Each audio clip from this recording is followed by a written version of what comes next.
भाइयों बहनों, गुरुजनों, कुटुंबीजनों, बच्चों, सबको तृप्ति जोशी शाह का जय श्री कृष्ण। गीता ज्ञान मंजरी नाम की चैनल में आप सबका स्वागत है। आप मुझे लाइक कर सकते हो, सब्सक्राइब कर सकते हो और गीता के इस अध्याय का अध्ययन में आप मेरे साथ जुड़े रह सकते हो। आज हम तीसरे अध्याय का अध्ययन करने जा रहे हैं, कर्मयोग। अर्जुन श्री कृष्ण भगवान को पूछते हैं कि हे केशव, आप मुझे कर्म से भी ज्यादा ज्ञान को श्रेष्ठ मानते हो, तो मुझे इस युद्ध रूपी कर्म में क्यों धकेल रहे हो, क्यों कह रहे हो?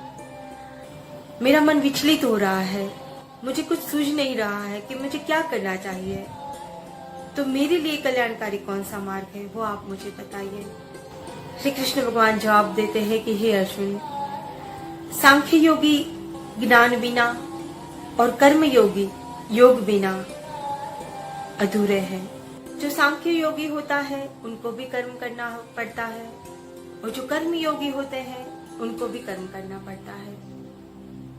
बिना कर्म किए कोई भी मनुष्य इस धरती पर नहीं रहता। जो हमारा नैतिक कर्म है वो हमें करना पड़ता है। सुबह से लेकर रात तक हर एक मनुष्य को अपने नैतिक कर्मों में रहना पड़ता है। अलग ऐसे है कि जो मनुष्य सांख्य योगी है, जो सन्यासी है, जिसने संसार को त्याग कर दिया है, मन, बुद्धि और इंद्रियों पर काबू करके जो भगवान में ही है, स्थिति में, इस दुनिया में, इस सृष्टि में उनका कोई प्रयोजन नहीं है, उनका कोई कर्तव्य नहीं बाकी। वो कर्म जरूर करता है, क्योंकि कर्म किए बिना तो कोई मनुष्य रह ही नहीं सकता। लेकिन जो सांख्य योगी है उसका कोई प्रयोजन नहीं है, उसका कोई कर्म बाकी नहीं है, सिर्फ भगवान के लिए कर्म करता है। भगवान में एक चित्त लगाकर उनकी भक्ति के लिए वो कर्म करता है। और जो कर्म योगी हैं उनको इस संसार में रहकर धर्म के लिए, कर्तव्य के लिए, जिम्मेदारी के लिए कर्म करना पड़ता है। अर्जुन, तू शास्त्र विहित कर्म कर। अगर तू कर्म नहीं करेगा तो तेरा शरीर भी टिक नहीं सकता। तू सबको धर्म के लिए कर्म करवाने का प्रयोजन कर। श्री कृष्ण भगवान कहते हैं कि इसके पहले बहुत सारे राजा महाराजाएं यज्ञादि करके कर्म किया या और बहुत सारे सिद्धि को प्राप्त हुए। यज्ञ करके तू उन देवताओं को प्रसन्न कर। उन देवताओं को प्रसन्न करेगा तो वो वृष्टि के रूप में तुम्हें फल देंगे। वृष्टि होगी तो अन्न होगा, अन्न होगा तो हर एक मनुष्य के पेट की तृप्ति हो सकती है। तो हर एक मनुष्य को अन्न और पानी बहुत जरूरी होता है जीवन निर्वाह के लिए। तो इसी तरह से क्रम चलता है। तू यज्ञ करके उनको तृप्त कर तो वो बिना मांगे ही तुझे मनवांछित फल दे। यज्ञ करने के बाद जो मनुष्य अकेला उस भोगों को भोगता है वो महापापी होता है। मेरा इस जन्म में कोई कर्म बाकी नहीं है, कोई प्रयोजन बाकी नहीं है। मैं तीनों लोकों में भी मेरा कोई प्रयोजन बाकी नहीं है, तो भी मैं अपने कर्तापन को छोड़ के सिर्फ एक कर्म में रहता हूँ, कर्मों में बढ़ता हूँ। क्योंकि मुझे आचरण करने वाला हर एक मनुष्य कर्म में बढ़ता है, तो मुझे आचरण करने वाले मेरे जो अनुयायी हैं वो मुझे देखकर ही ऐसा आचरण करेगा। अगर मैं कर्म में नहीं बरतूंगा तो वर्णसंकर प्रजा हो सकती है और नष्ट भ्रष्ट हो सकता है, सर्वनाश हो सकता है। तो यहाँ पे श्री कृष्ण भगवान समझाते हैं कि जो बड़े लोग होते हैं, जो वडील होते हैं, जो गुरुजन होते हैं, जो पंडित होते हैं, जो सन्यासी होता है, जो साध्वी जी होते हैं, जो साधु होते हैं, जो महात्मा होते हैं, उन सबको ऐसा आचरण करना चाहिए कि उनके नीचे उनके छोटे, उनके अनुयायी उनके भक्त सब ऐसा आचरण कर पाए। उनको देखकर तो एक शुद्ध आचरण होना चाहिए बड़े लोगों का, ताकि छोटे लोग उनको देखकर आचरण कर पाए। दूसरों का धर्म देखकर मोहित नहीं होना चाहिए कोई भी मनुष्य को। अपना धर्म श्रेष्ठ है, कल्याणकारी है, ऐसा मानना चाहिए। उस धर्म के लिए अगर मृत्यु भी आ जाए तो भी कल्याणकारी होता है। तो आसक्ति रहित, इच्छा को त्याग कर, मन को एक चित करके जो मनुष्य मुझ में दोषारोपण किए बगैर मेरी भक्ति करता है, थोड़ी सी भी भक्ति करता है, वो भी मनुष्य मेरा प्रिय है और बहुत सारे कर्म बंधनों से मुक्त हो जाता है। और जो मनुष्य मुझ में अंधश्रद्धा रखता है वो महापापी होता है। जो मनुष्य ये जानता है कि ये सब प्रकृति की नियत से ही हमारा कर्म है,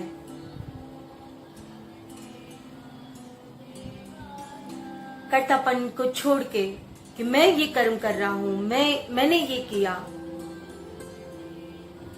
उसको छोड़ना चाहिए, क्योंकि प्रकृति के आधार ही कर्म होता है। हम अपने स्वभाव के हिसाब से कर्म जरूर चुनते हैं, अपना व्यवसाय चुनते हैं, पर कर्म प्रकृति के आधार से ही होता है। नियत करे हुए भगवान के लेखा जोखों में ही हमारा कर्म होता है। परंतु हे महाबाहो, गुण विभाग और कर्म विभाग के तत्वों को जानने वाला ज्ञानी योगी संपूर्ण गुणों ही गुणों में परत रहे हैं, ऐसा समझकर उनमें आसक्त नहीं होता। जो मनुष्य समझ लेता है कि ये जो गुण विभाग और कर्म विभाग के जो तत्व है वो प्रकृति के अधीन है, प्रकृति ने नियत करे हुए हैं, जो ऐसा समझता है वो उसको कर्म लो पाता नहीं है, स्पर्श करता नहीं है। त्रिगुणात्मक माया के कार्य रूप 5 महाभूत मन, बुद्धि, अहंकार तथा 5 ज्ञानेंद्रिया, 5 कर्मेंद्रिया और शब्दादि 5 विषय, इन सबके समुदाय का नाम होता है गुण विभाग। हमारे ज्ञानेंद्रिय, कर्मेंद्रिय, मन, बुद्धि, 5 महाभूत, 5 तत्व, इन सब का जो समुदाय होता है वो गुण विभाग होता है, और उनकी परस्पर चेष्टाओं का नाम होता है कर्म विभाग। हम चेष्टा करते हैं, हमारी ज्ञानेंद्रिय होती है, कर्मेंद्रिय होती है। उपयुक्त गुण विभाग और कर्म विभाग से आत्मा को पृथक अर्थात निर्लेप जानता ही इनका तत्व जानता है। जो ये आत्मा को जो समझता है वही गुण विभाग और कर्म विभाग को समझता है और वहां तक पहुंच जाता है। मुझ अंतर्यामी परमात्मा में लगे हुए चित्त द्वारा संपूर्ण कर्मों को मुझ में अर्पण करके आशा रहित, ममता रहित और संताप रहित होकर युद्ध कर। तू मुझ में चित्त लगा दे, कुछ न सोच, एकदम जो भी मैं कह रहा हूं उसको सुन।